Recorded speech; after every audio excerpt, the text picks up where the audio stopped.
శ్రీమాత్రే నమః. మా గురువు గారి పాదవద్దకు నా నమస్కారాలు సమర్పిస్తూ మనం ఆదిశంకరాచార్య విరచితమైన శ్రీవానంద లహరిలో నిన్న 6వ శ్లోకం పూర్తి చేసుకున్నాం. ఈరోజు 7వ శ్లోకంలోకి అడుగు పెడుతున్నాం. 7వ శ్లోకం. మనస్తే పాదాబ్జే నివసతు వచస్తోత్ర ఫణితౌ करश्चाभ्यर्चायां श्रुतिरपि कदा कर्णनविधौ तव ध्याने बुद्धिः नयनयुगलं मूर्तिविभवे परग्रन्थान् कैर्वा परमशिव जाने परमतः. మనకు శివతత్వాన్ని గురించి శివుని ఎలా పూజ చేయాలి, శివుని యందు మన మనసు ఎలా ఉండాలి అనే విషయాన్ని తెలియజేస్తున్నాడు. శివుడితోనే మాట్లాడుతున్నాడు, మనకు సూచన చేస్తున్నాడు. ఏమి సూచన చేస్తున్నాడు? మన మనసుతో మనం ఎలా భగవంతుని ఆరాధించాలి, ఏ విధంగా ఆరాధన పద్ధతి ఉంది అనే విషయాన్ని ఆయన తెలియజేస్తున్నాడు. మనకు భాగవతంలో కమలాక్షు నర్చించు కరములు కరములు, శ్రీనాథు వర్ణించు జిహ్వ జిహ్వ, సురరక్షకుని చూచు చూట్కులు చూట్కులు, శేషసాయికి మొక్కు శిరము శిరము, విష్ణునాకర్ణించు వీణులు వీణులు, మధువైరిదవలిన మనము, భగవంతు వలగును పదములు పదములు, పురుషోత్తముని మీది బుద్ధి బుద్ధి అని భాగవతంలో చెప్పిన పోతన గారు చెప్పిన శ్లోకానికి అనుగుణంగా ఈ శ్లోకం ఉంది. అదే భావాన్ని ఇక్కడ ప్రకటిస్తున్నాడు ఆదిశంకరాచార్య గారు. ఏం చెప్తున్నారు చూద్దాం. మనస్తే పాదాబ్జే నివసతు. స్వామి, ఓ పరమశివ, అందరికీ మంగళం కలిగించేవాడా, పరమ పదాన్ని ఇచ్చేవాడా, ఓ పరమశివ, నేను నా మనసును తీసుకొచ్చి నీ పాదాల మీద పెట్టాలంటే నా మనసు కుదురుగా కూర్చోడండి. కాబట్టి మనస్తే పాదాబ్జే, నీ పద్మముల వంటి పాదముల మీద నా మనసు ఎల్లప్పుడూ నివసించుగాక. అదేందయ్యా శంకర, నీ మనసుని తీసుకొచ్చి నేను కూర్చోబెట్టలేదు నా పాదాల మీద అంటే ఆయన ఏం చెప్తున్నాడంటే, ఇది నా వల్ల ఏ పని కాదు. ఎందువల్ల? నా మనసుకి ఈ క్షణం ఉన్నట్టుగా ఇంకొక క్షణం నా మనసు ఉండదు. ఇప్పుడు ఒక సంకల్పం చేస్తుంది, దాన్ని మళ్ళీ అదే వద్దని వికల్పం చేస్తుంది. సంకల్ప వికల్పాలతో కొట్టుకుంటూ ఉంటుంది నా మనసు. అటువంటి మనసును తీసుకొచ్చి నీ పాదాల మీద కుదురుగ్గా కూర్చోబెట్టాలంటే అది కూర్చోదు. కాబట్టి ఆ శక్తి కూడా ఎవరివ్వాలా? ఆ అనుగ్రహం ఎవరివ్వాలా? నువ్వే ఇవ్వాలా. ఎందుకు? ఈ మనసు ఇచ్చింది నువ్వే కదా. కాబట్టి నువ్వే ఈ మనసును కూర్చోబెట్టగలవు. నాకు కూర్చోబెట్టే శక్తి నాకు లేదు. నీ అనుగ్రహం ఉంటే గాని ఈశ్వర ఆజ్ఞ లేకుండా చీమైనా కుట్టదన్నట్టుగా నీ అనుగ్రహం లేకపోతే నేను నా మనసును కుదురుగ్గా కూర్చోబెట్టలేనయ్యా. కాబట్టి నా మనసును నీ పాదాల మీద కూర్చోబెట్టు, నిలబెట్టు.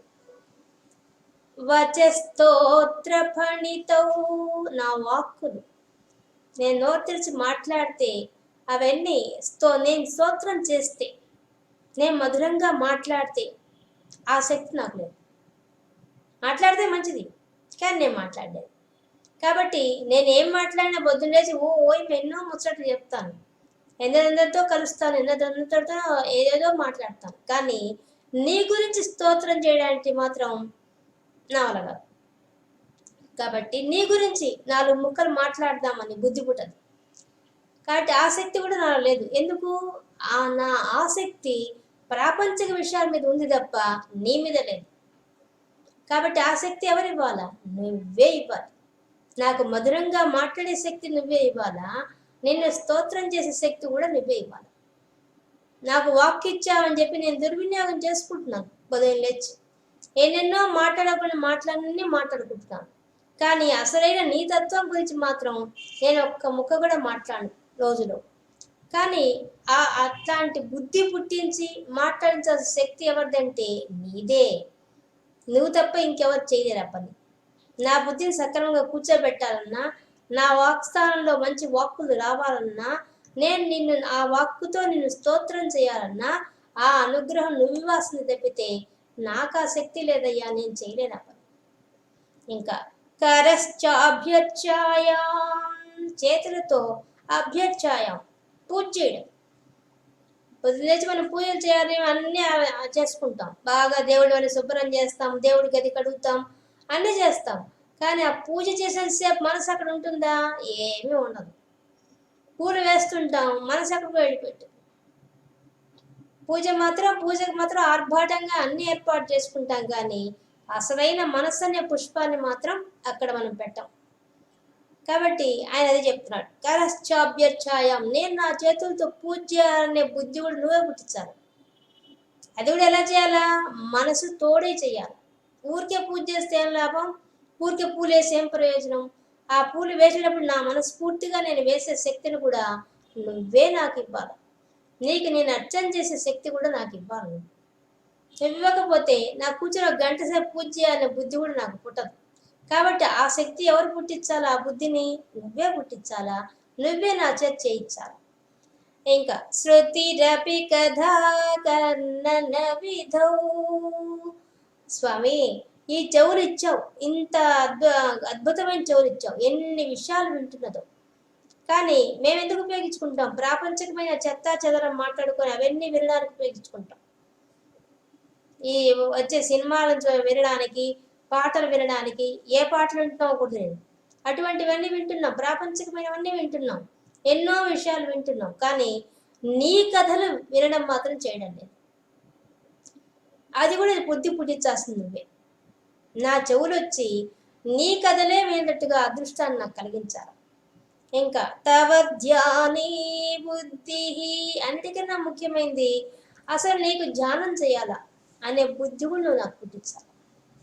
నాకు ఆ బుద్ధి కూడా పుట్టడం లేదు. అసలు నీకు ధ్యానం చేద్దాం అనే ఉద్దేశం కూడా నాకు లేదు.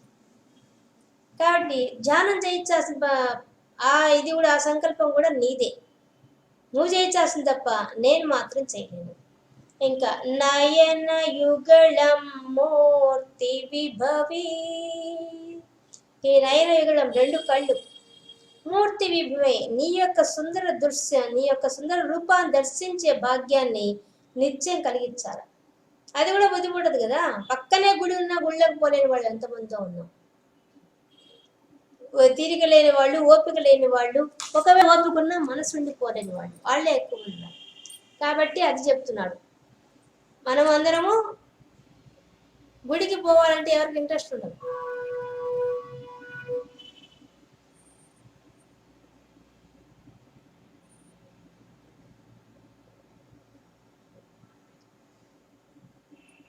అందుకని చెప్తున్నాడు ఏమని, స్వామి నయన యుగళం, నా కళ్ళతో నీ మూర్తిని దర్శించే భాగ్యాన్ని ఎప్పుడు దర్శించడం, ఆ భాగ్యాన్ని నాకు ఇవ్వు.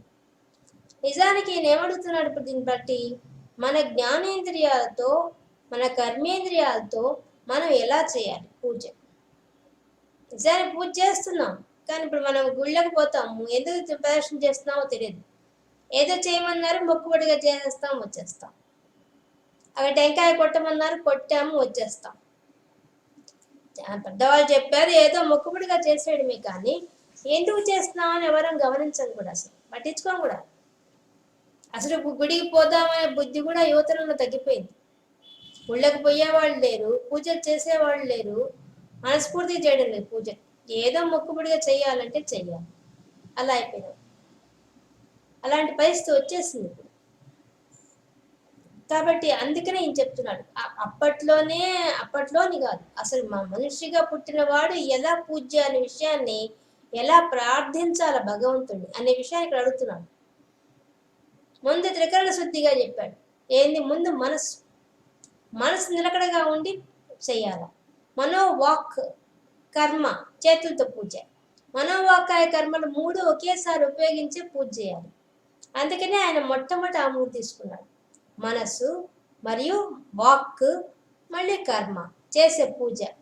మనసులో అనుకునే పూజ మంత్రం, ఆ మంత్రం నోటి నుంచి రావాలా, ఆ వేసే పువ్వు ఒకేసారి పడాలా. అదే త్రికరణ శుద్ధిగా పూజ చేయడం. అంటే త్రికరణ శుద్ధిగా పూజ చేస్తేనే ఆ పూజకు ఫలితం. కానీ అంతమంది త్రికరణ శుద్ధిగా పూజ చేస్తున్నాం, చేయడం లేదు. అక్కడ కూర్చుంటారు, వెంటనే ఫోన్ వస్తుంది, మాట్లాడుతుంటారు. ఎవరో కాలింగ్ బెల్ కొడతారు, ఇంకా అక్కడ మాట్లాడి వెళ్ళిపోతాం. పూజ వరకే మొదలు పెడతాం అంతే. పూజ మాత్రం మనస్ఫూర్తిగా చెయ్యం. అప్పుడే ఎన్నో ఆలోచనలు వస్తాయి, అప్పుడే ఇంటి సమస్యలన్నీ గుర్తొస్తాయి. దానితో పూజ సక్రమంగా ఎవరు చేయరుగా. చేసేవాళ్ళు ఉన్నారు. ఒక పుణ్యాత్ములంతా చాలా బాగా చేస్తారు. వాళ్ళు అదే జాసాగా జీవించే వాళ్ళు, ఆ జీవితం అంకితం చేసిన వాళ్ళు ఉన్నారు. ఆ భగవంతుడి పాదాలు పట్టుకున్న వాళ్ళు ఎంతో మంది ఉన్నారు. తరించిపోయిన వాళ్ళు ఎంతో మంది ఉన్నారు. త్యాగయ్య, అన్నమయ్య, వీళ్ళంతా మనకు తెలిసిన వాళ్ళే. రామదాసు, వీళ్ళంతా ఆ పాదాలు పట్టుకొని ధరించిన ధన్యమైన వాళ్ళే. వాళ్ళంతా వాళ్ళు ఆ స్థితికి ఎదిగారు. అంటే త్రికరణ శుద్ధిగా పూజ చేశారు వాళ్ళు. మనం కూడా అలా కావాలని చెప్పి ఈయన మన తరఫున ఆ పరమేశ్వరుని ప్రార్థిస్తున్నాడు.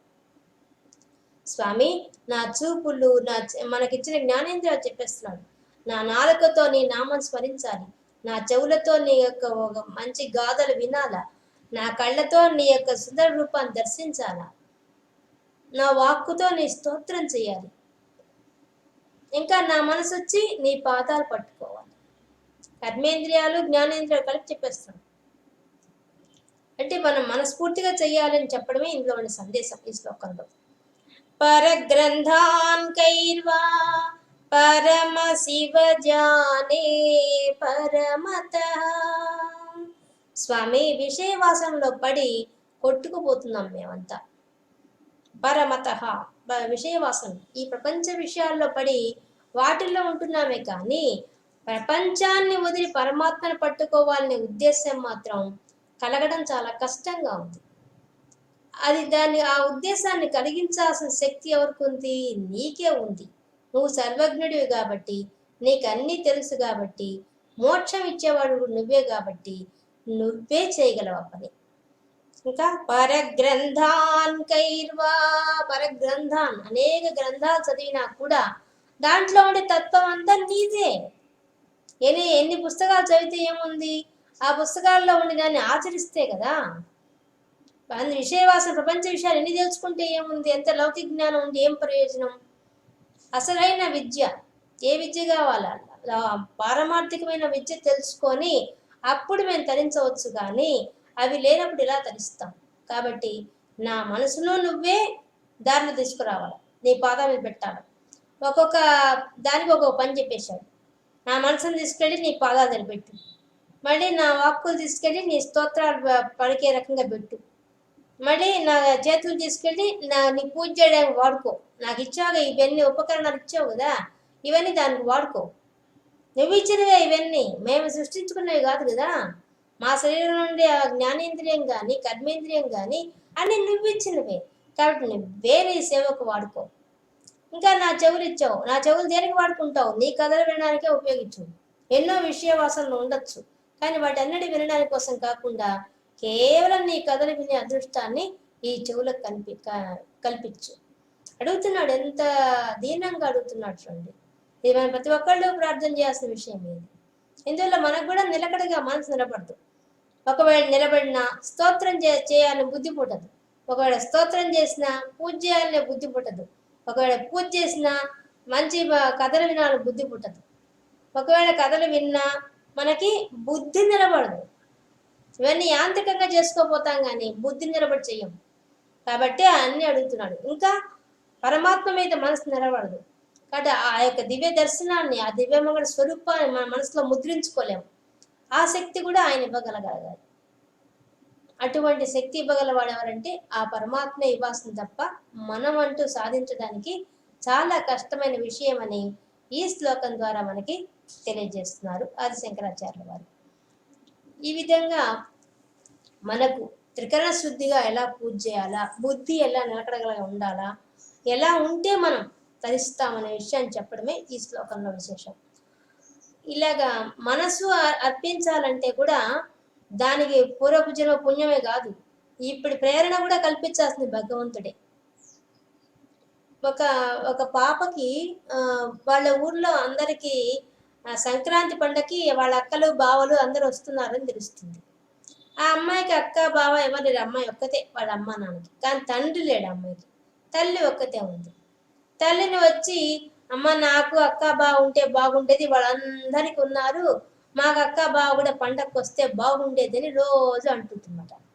వాళ్ళ అమ్మ చూసి పిల్లక పాపం చిన్నపిల్ల కదా ఊరికే మనసులో బాధపడుతోందని చెప్పి సర్ది చెప్పడానికి కోసం ఏం చెప్తుందంటే, అమ్మా నీకు కూడా అక్క బావ ఉన్నారమ్మా, శ్రీశైలంలో ఉన్నారు వాళ్ళు, నీ అక్క పేరు భ్రవరాంబ, మీ బావ పేరు మల్లికార్జునుడు అని చెప్తున్నాడు.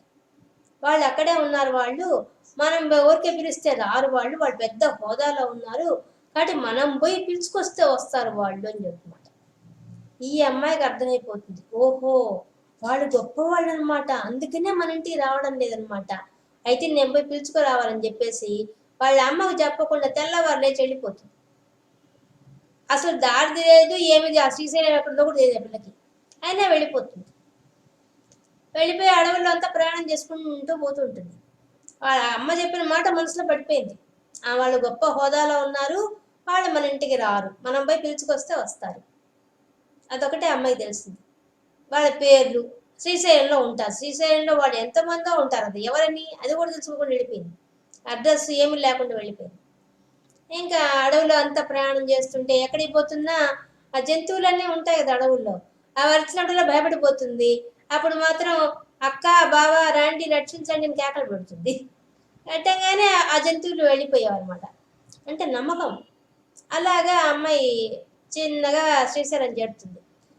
శ్రీశైలంలో అందరిని అడుగుతుందన్నమాట, మా అక్క బావ ఉన్నారా, ఎక్కడున్నారంటే మా అక్క పేరు భ్రవరాంబ, మా అయ్య పేరు మా బావ పేరు మల్లికార్జున అని చెప్తున్నమాట. వాళ్ళందరూ ఆశ్చర్యపోతారు, ఈ అమ్మాయి చెప్పేది గుళ్ళో దేవుడి అమ్మవారి పేరు చెప్తోంది, ఈ అడగడం ఏమో వాళ్ళ అక్క బావ అని చెప్తున్నది అనుకొని వాళ్ళుండి, మాకు తెలిసింది ఇద్దరే అమ్మ, అది అక్కడ గుళ్ళో ఉంటారు వాళ్ళు, అక్కడికి బొమ్మని చెప్తారు.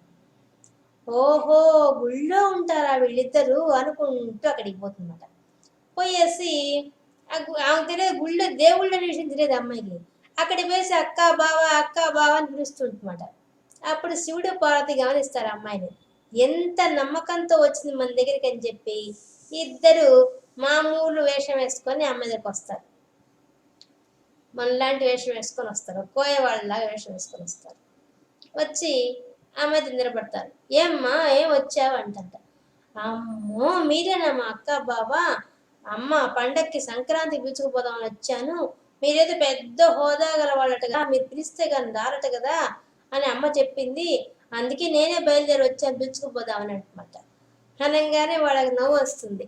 అయ్యో మేము ఎంత హోదాలో ఉన్నామ్మా, నువ్వు ఎందుకు నువ్వు ప్రేమగా పిలిస్తే ఎందుకు రావమ్మా, మేము మాకు ప్రేమే ముఖ్యం కానీ నువ్వు ఎలా పిలిచావని మాకు అవసరం లేదు, నువ్వు ఎలా మా హోదా గౌరవించావు మేము పట్టించుకోమంటారు అనగానే, అయితే రాండి పోదాం మన ఇంటికి పోదాం అంటున్నమాట. అమ్మ నువ్వు ఒక 10 నిమిషాలు అక్కడ కూర్చోవు చెట్టు కింద, మేము వస్తాము, ఇద్దరం ముగ్గురం కలిసి బయలుదేరదామని చెప్తారు. అనేసి వాళ్ళు పోయి గుళ్ళో కొద్దిసేపు ఉండి ఆ 10 నిమిషాలకు వస్తారు ఇద్దరు ఏదో మూటలు సర్దుకున్నట్టుగా గుడ్డలు పట్టుకొని వస్తారన్నమాట. వచ్చిన తర్వాత ముగ్గురు కలిసి నడుచుకుంటూ దారి పొడుగునా అమ్మాయి తన చిన్నప్పటి నుంచి విషయాలు చెప్పుకుంటూ వస్తుంది. మేము ఎన్ని కష్టాలు పడిందని చెప్పుకుంటూ ఆ స్వామికి అయ్యవారికి చెప్పుకుంటూ వస్తుందన్నమాట. మీరు ఇన్ని రోజులు మా ఇంటికి రాలేదు, మేము ఎన్ని కష్టాలు పడుతున్నాం, అమ్మక్కతో ఇబ్బంది పడుతున్నది, నాన్న లేడు కదా అని అన్ని చెప్తూనే ఉంటుంది. చెప్పి చెప్పి చెప్పి ఊరికి వచ్చేస్తారు. ఇంటికి వచ్చి తలుపు కొడుతుంది. వీళ్ళ అమ్మ ఇంట్లో దూరం పడిపోతుంది, ఈ పిల్ల ఎక్కడికి పోయింది, ఏం చేసింది కనిపించదని ఆమె వెతుక్కుంటుంటుంది.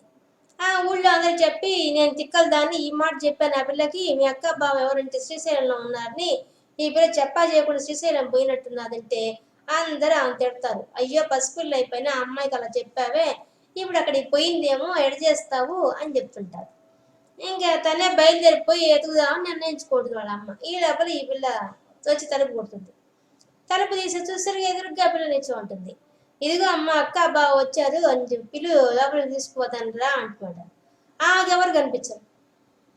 అక్కడ ఎవరున్నారు, ఎవరు అక్క బావ లేరు, ఈ పిల్ల తప్పు అబద్ధం చెప్తున్నదా అనుమానం వస్తుంది. వెంటనే అమ్మాయి అటు పక్క తిరిగి, రాండి బావ గారు రాండి అక్క లోపల రాండి అని లోపల వెళ్ళిపోతుందన్నమాట.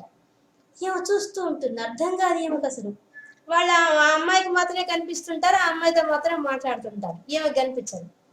ఈమె ఆశ్చర్యపోతుంది, ఏంది ఇది, ఈ పిల్ల ఏమైనా పిచ్చి పట్టిందా, ఈ పిల్లకి ఏమన్నా అక్క బావ పిచ్చి పట్టిందేమో, అందువల్ల అలా ప్రవర్తిస్తోందేమో నీకు అనుమానం వస్తుంది. కానీ కొంచెం సేపటికి అర్థం అవుతుందన్నమాట. ఆ అమ్మాయి తినడానికి అన్ని తెచ్చిపెట్టినప్పుడు అవి మాయమవుతాయి ఆ ప్లేట్లో నుంచి.